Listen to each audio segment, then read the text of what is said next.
Hello everybody. This is a video with comic books that I got that were signed by somebody connected with them.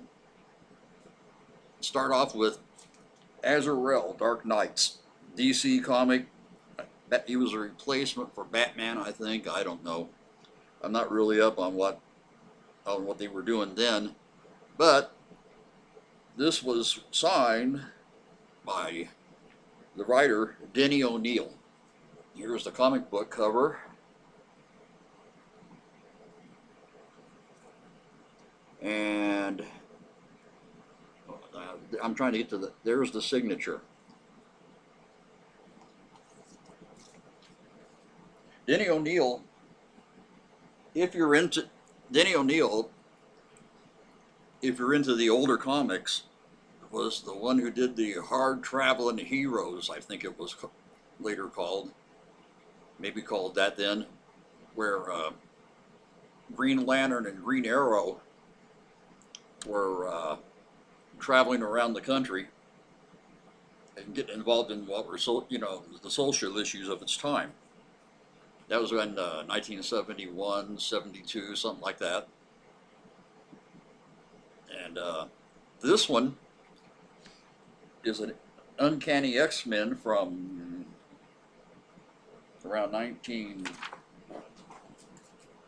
excuse me, I gotta...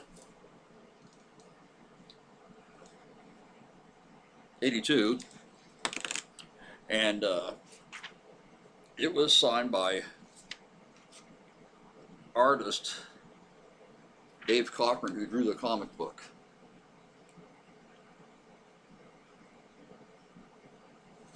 And he also signed this on the inside.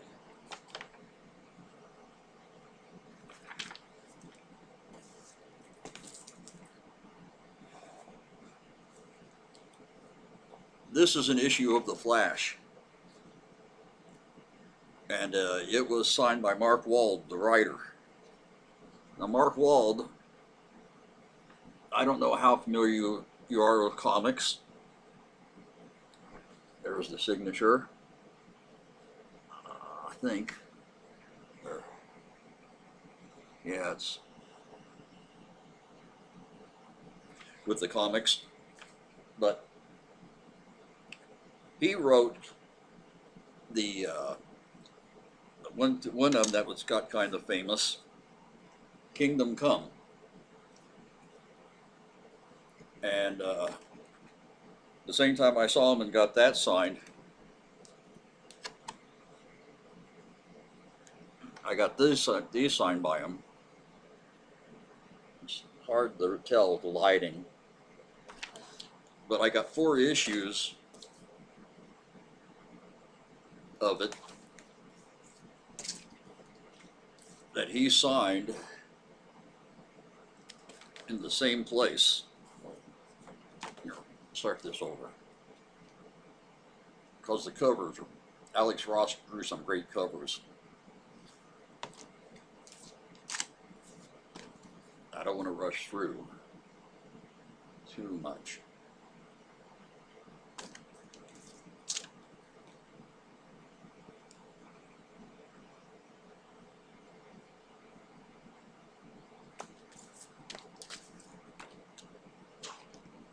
Try this. That came out pretty good. We're showing the signature. In all 4 comics, he signed them on that spot.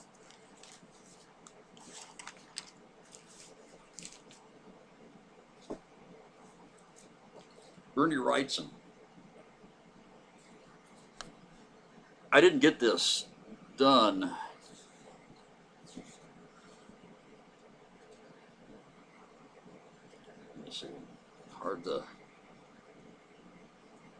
It's hard to make out with the video quality. Hopefully, but there it is. I didn't get this done, but I did buy that at the convention. Here's one I didn't. Here's one that's kind of interesting. Mr. T went to the comic book store that I was buying comic books at, and he signed this for the store. It's an issue of Mr. T and the T-Force. the first issue, and I bought it from them. They put it for sale, and I got it for something like $5, and it comes with the green foil trading card, which I still have, which it had.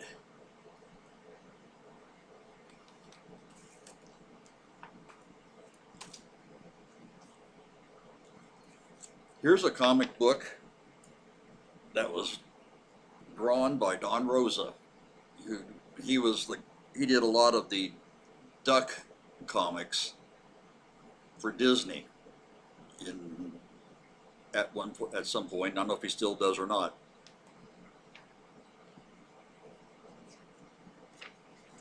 Kind of the standard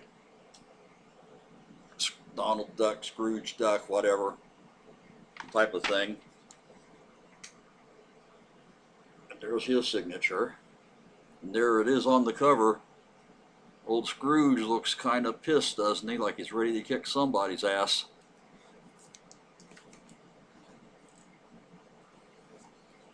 I got 4 issues of Sandman Mystery Theater that was drawn by, I think it was the artist,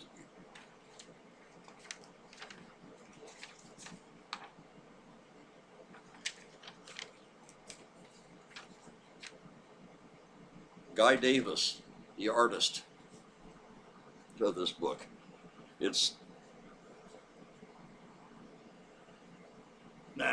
The lighting makes it hard to see that, but I got 4. I know one's got to have easier to read one with the camera.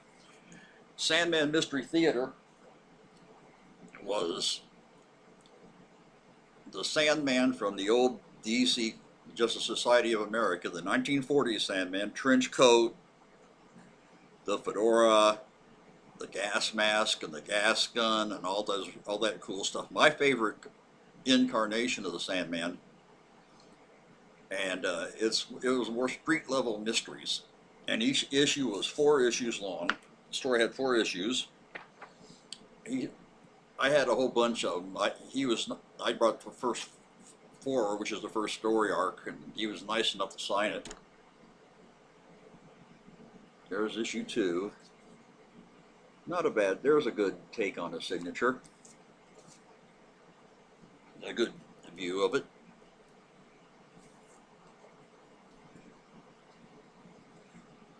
Here's issue 3.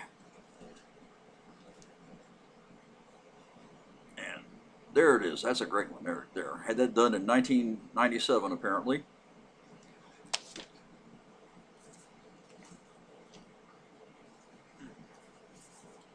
And here's issue 4.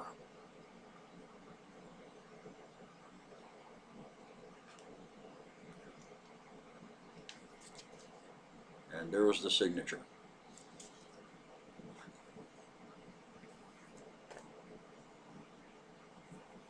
These aren't in any particular order. I just kind of grabbed them out of those and made us, from the collection. This is an issue of Rat Fink Comics.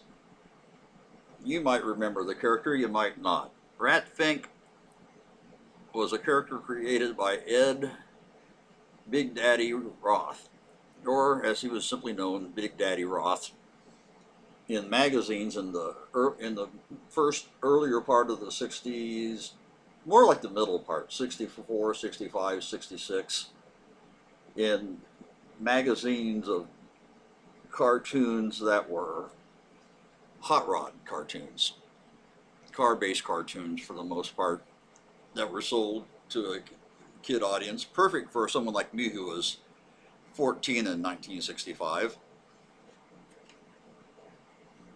With let's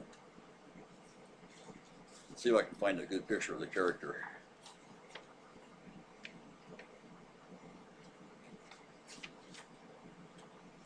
With sophisticated artwork like that, how can you go wrong, right? Now, Ed Roth was not connected with the actual artwork of this book, but his company did it. There it says Big Daddy Roth Presents Rat Fink. His company did this, and around 1993, he was at a car show, And it was interesting because he never, it was like they didn't pay him to go there, but he always got a free booth because people would come to see him. I went to see Elvira for that show, but you know, she was a guest there. And here it is, his signature. So, signed, an autograph from a person who entertained me with many, many magazines back when, drawn them, back when I was like 14 or 15 years old. Here's a Green Lantern that is signed by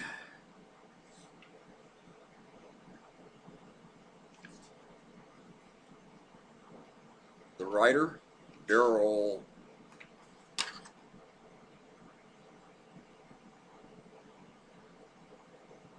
Banks, the penciler.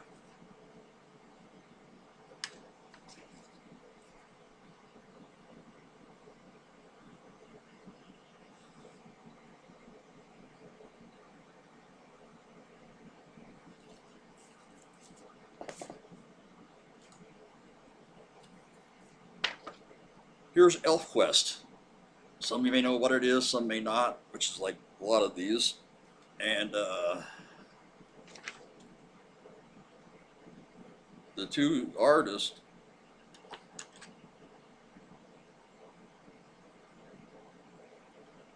the writers rather of the book,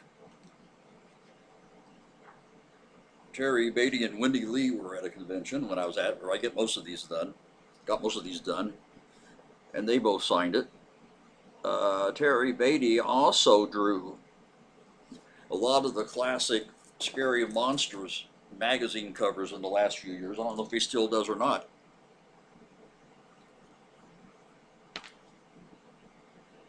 I don't know if how many of you are gamers, but there's a comic book here, Knights of the Dinner Table, which is about people sitting around the table doing pencil and paper role-playing games, much like D&D or other games like that, done by Jolly Blackburn. And he was at a Gen Con convention here in Indianapolis one year, and at his booth, and there it is, Jolly Blackburn signed it.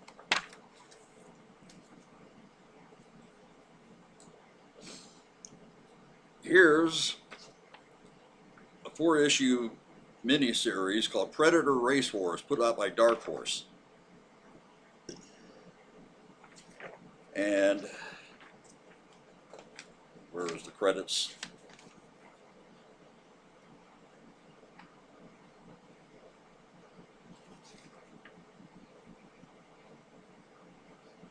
The inker of it was there.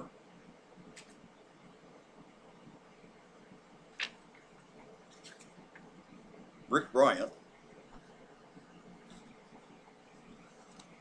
And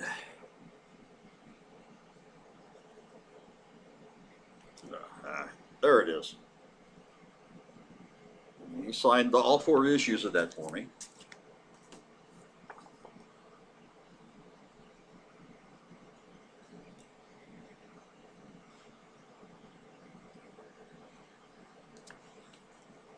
The miniseries was basically, if memory serves me correct, and it still does on occasion,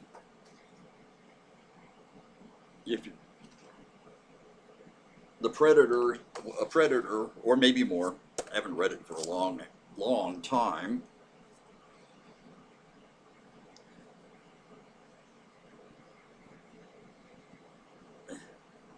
gets involved. Well, that one's not hard to see the signature, but it's there. Gets involved in a race riot in prison of some sort, or something like that.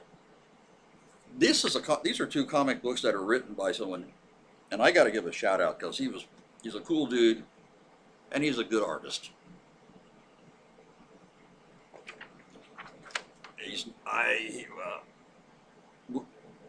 Willie Peppers. Willie Peppers drew this.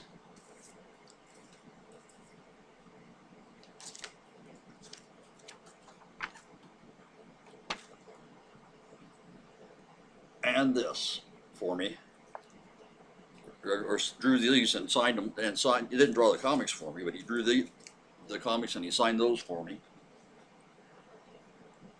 And he used to show up at comic book shows here, and he used to do sketches for, you know, for fans, make a few dollars that way. So that's pretty cool. I'll save this one for last.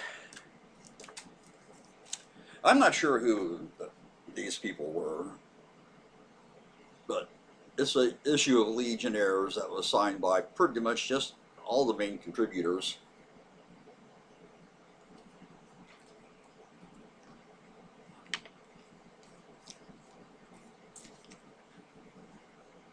Here's a Doctor Strange comic book that was either signed by, I think it was signed by David Quinn. David Quinn wrote it, Peter Gross drew it, but David Quinn, I think, signed this one. As you can see, it's not exactly the most coherent signature, but, you know, it keeps, yeah, there, I see a D. That's got to be David Quinn. I think that's a D. Anyway, it keeps people from forging their name on checks, doesn't it? Last but not least, and this is kind of cool.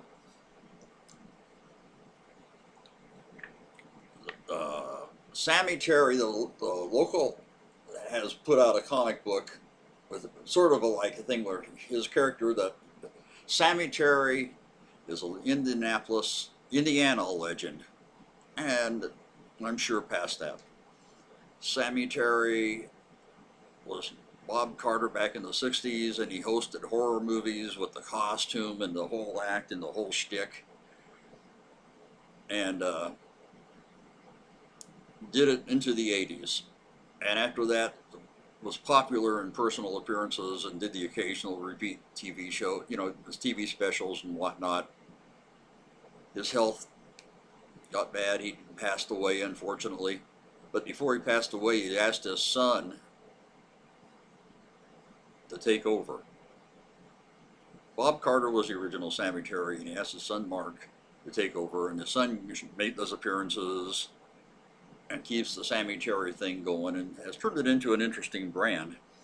So he put out a comic book that it's like he introduces horror stories. At a convention I got this. This is a picture of him from in the back, and he's on the cover as well. And Mark Carter in costume was at the convention, and he signed that for me.